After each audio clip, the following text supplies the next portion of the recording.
Hello, I'm Willie from the Ozarks, and we're ready for our next lesson in A Course in Miracles workbook for students. We're reading from the original edition here on January the 8th of 2023.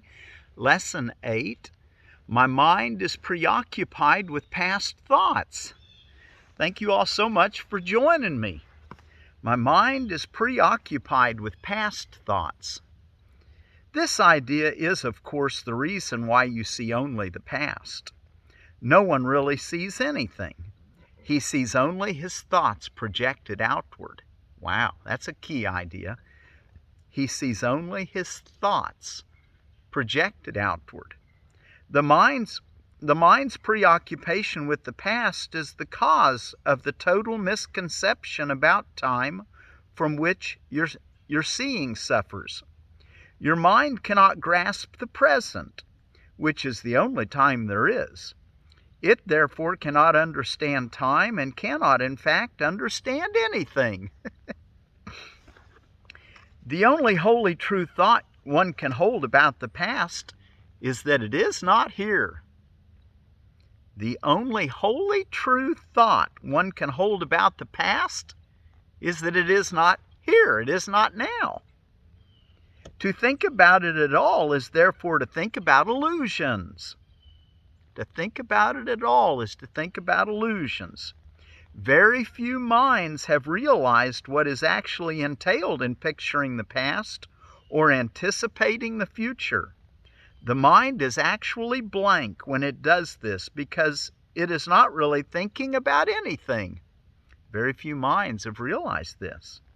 The purpose of the exercises for today is to begin to train your mind to recognize when it is not really thinking at all.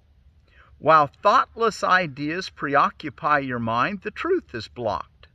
Recognizing that your mind has been merely blank, rather than believing it is filled with real ideas, is the first step to opening the way to vision.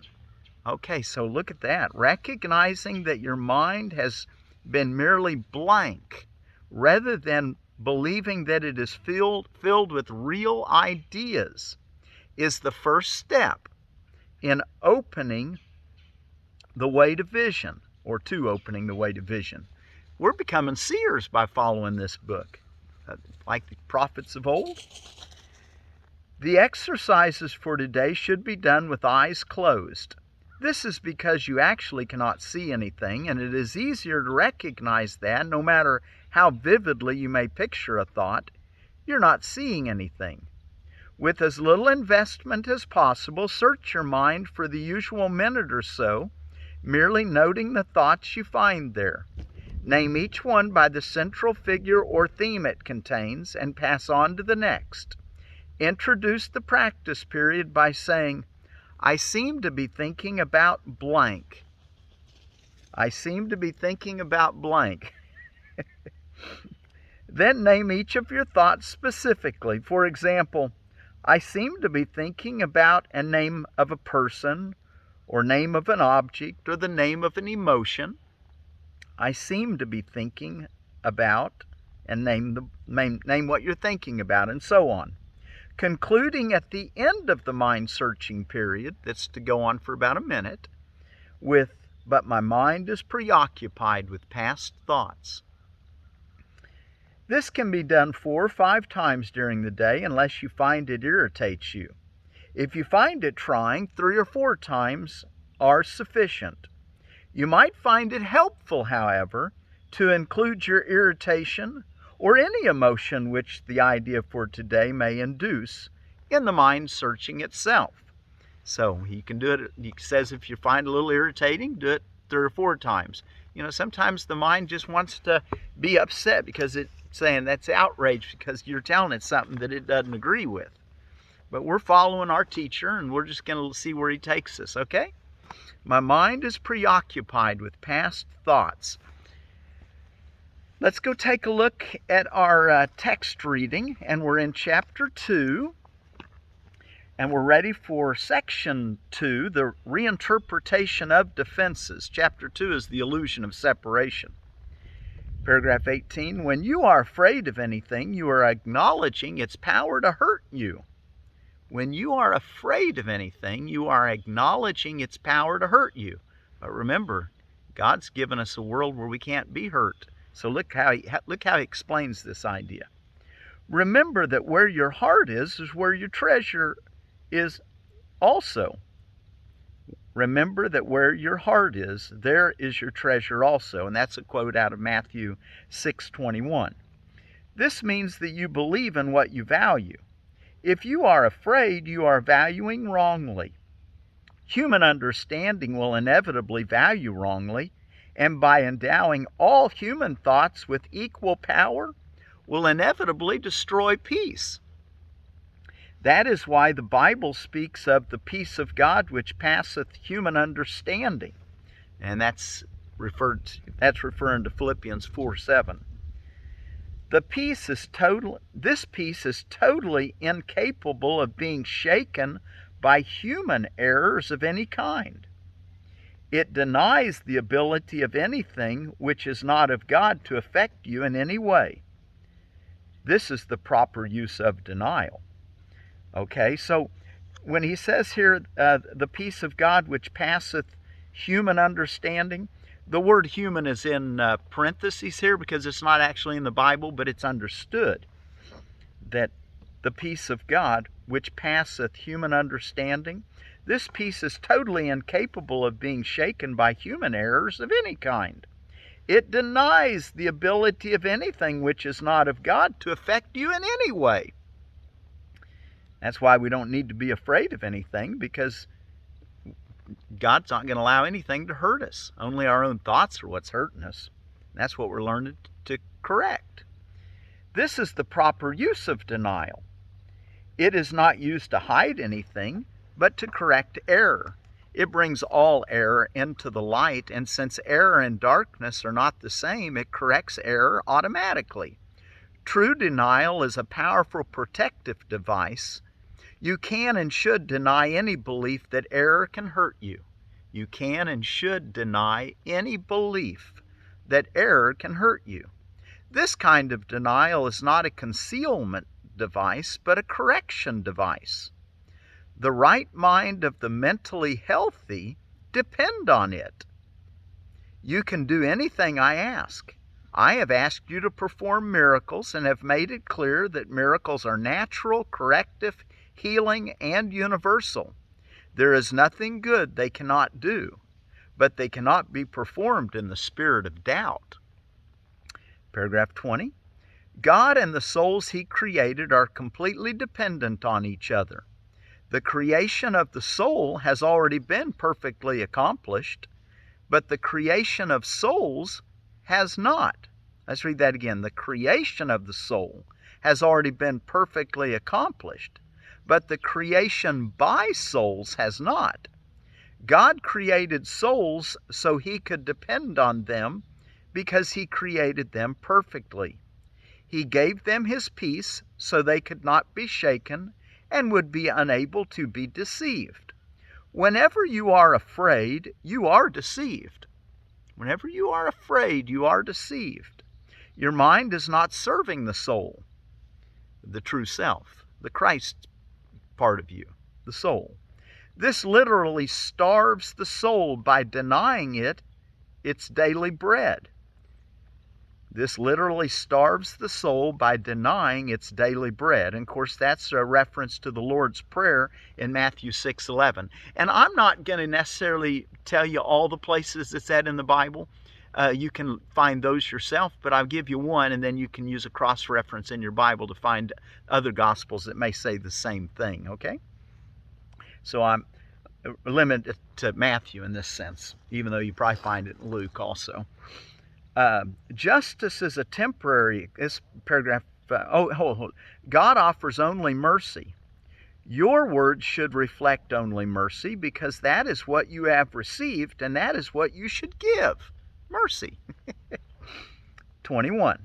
Justice is a temporary expedient or an attempt to teach man the meaning of mercy. Its judgmental side arises only because man is capable of injustice if that is what his mind creates. You are afraid of God's will because you have used your own will, which he created in the likeness of his own, to miscreate. What you do not realize is that the mind can miscreate only when it is not free. An imprisoned mind is not free by definition. It is possessed or held back by itself. Its will is therefore limited and is not free to assert itself. The real meaning of are of one kind, which was mentioned before, is are of one mind or of one will. When the will of the sonship and the Father are one, their perfect accord is heaven. Paragraph 22. Denial of error is a powerful defense of truth. You will note that we have been shifting the emphasis from the negative to the positive use of denial. As we have already stated, denial is not a purely negative device. It results in positive miscreation. That is the way the mentally ill do employ it. But remember, a very early thought of your own. Never underestimate the power of denial. In the service of the right mind, the denial of error frees the mind and reestablishes the freedom of the will. When the will is really free, it cannot miscreate because it recognizes only truth. He's going to get us into several of these more psychological terms and how they can be used. Denial is usually used in a negative way, but he says it has a positive use in miscreation, but it also has a positive use in miracle-mindedness. To deny what's false is a good use of it. Paragraph 23. False projection arises out of false denial, not out of its proper use. My own role in the atonement is one of true projection. I can project to you the affirmation of truth. If you project error to me and to yourself, you are interfering with the process. My use of projection, which can also be yours, is not based on faulty denial. It does involve, however, the very powerful use of the denial of errors. The miracle worker is one who accepts my kind of denial and projection, unites his own inerrant abilities to deny and project with mine, and imposes them back on himself and others. This establishes the total lack of threat anywhere. Together we can then work for the real time of peace, which is eternal. Paragraph 24. The improper use of defenses is quite widely recognized, but their proper use had not been sufficiently understood as yet. They can indeed create man's perception both of himself and of the world. They can distort or correct depending on what you use them for. Paragraph 25, denial should be directed only to error, and projection should be reserved only for truth. Now we got a duck and some turkeys coming up here to visit. Denial should be directed only to error, and projection should be reserved only for truth. You should truly give as you have truly received. The golden rule can work effectively only on this basis. And of course, that's a reference to Matthew 10:8, where it says, you should truly give as you have truly received. And then the golden rules in Matthew 7:12. Paragraph 26. So let's read that again. Denial should be directed only to error, and projection should be reserved only for truth. You should truly give as you have truly received. The golden rule can work effectively only on this basis. And of course, the golden rule, do unto others as you'd have them do unto you. 26. Intellectualizing is a term which stems from the mind-brain confusion. Right-mindedness is the device which defends the right mind and gives it control over the body. Intellectualization implies a split. while right-mindedness involves healing. 27. Withdrawal is properly employed in the service of withdrawing from the meaningless. It is not a device for escape, but for consolidation. There is only one mind. Dissociation is quite similar. You should split off or dissociate yourself from error, but only in defense of integration. Detachment is essentially a weaker form of dissociation. Paragraph 30. Flight can be undertaken in whatever direction you choose, but note that the concept itself implies flight from something. Flight from error is perfectly appropriate. Distantiation can be properly used as a way of putting distance between yourself and what you should fly from. That's a good definition of distantiation. Regression, 32, is an effort to return to your own original state. It can thus be utilized to restore rather than to go back to the less mature. Sublimation should be a redirection of effort to the sublime. And sublimation is, for those that don't know it, is to divert an impulse to a higher or more acceptable activity. And sublime is of such excellent grandeur or beauty as to inspire admiration or awe. So let me read that again now that I've read you the definitions. Sublimation should be a redirection of effort to the sublime. 34. There are many other so-called dynamic concepts which are profound errors due essentially to the misuse of defenses. Among them is the concept of different levels of aspiration, which actually result from level confusion. However, the main point to be understood from this section is that you can defend truth as well as error, and in fact much better. 35. The means are easier to clarify after the value of the goal itself is firmly established. Everyone defends his own treasure. You do not have to tell him to do so, because he will do it automatically. The real questions still remain. What do you treasure, and how much do you treasure it? So he says that everyone defends his own treasure. But the real question is, what do you treasure, basically, and how much do you treasure it? Once you have learned to consider these two questions and to bring them into all your actions as the true criteria for behavior, I will have little difficulty in clarifying the means. And Jesus talking there. Of course, he's talking in all this, isn't he? You have not learned to be consistent about this as yet. I have therefore concentrated on showing you that the means are available whenever you ask. You can, however, save a lot of time if you do not extend this step unduly. The correct focus will shorten it immeasurably. So I'd encourage you from that to begin to think about those things that you treasure. You know, where your heart is, there, where your treasure is, there will your heart be also.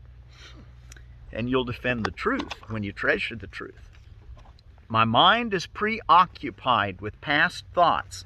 Okay, so we'll go back and look at that here in just a moment. Before we do that, let me tell you something I found on the Washington College website at library.washcoll.edu. I'll put it in the description. But it says about hazelnuts, or filberts, had a variety of medicinal uses by the indigenous people.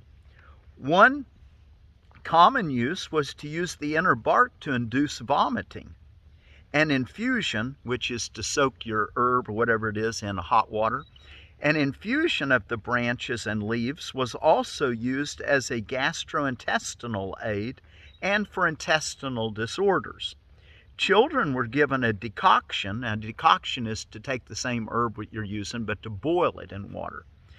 Children were given a decoction of bark to help with teething, and stems were used to make necklaces that also helped with teething.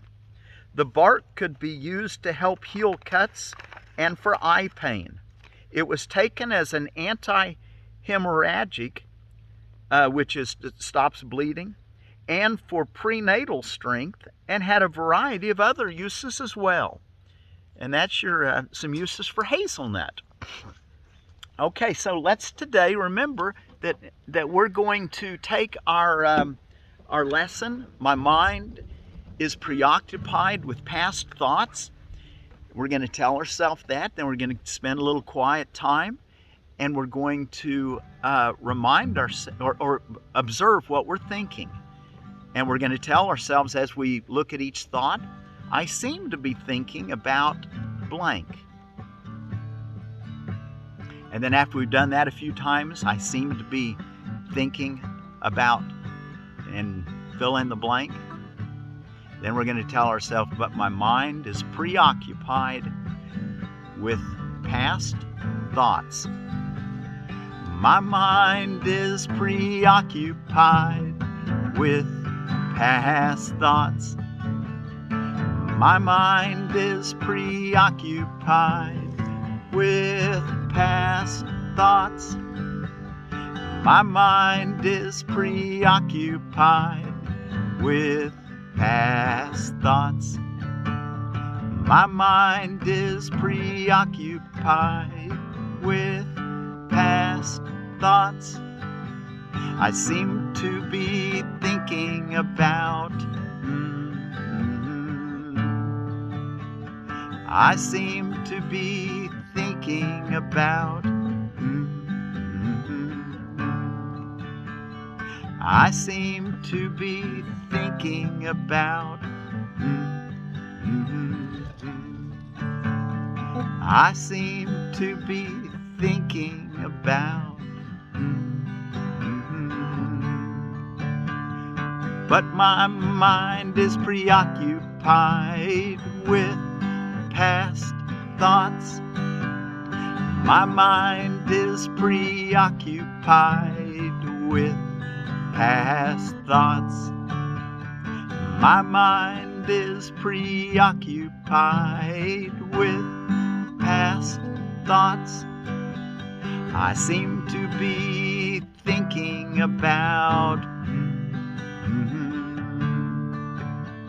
I seem to be thinking about I seem to be thinking about but my mind is preoccupied with past thoughts. My mind is preoccupied with past thoughts. My mind is preoccupied with past thoughts. My mind is preoccupied with past thoughts. Be sure to do that little quiet meditation for a minute or two. Try to do it 5 times today. Thank you very much. My mind is preoccupied with past thoughts.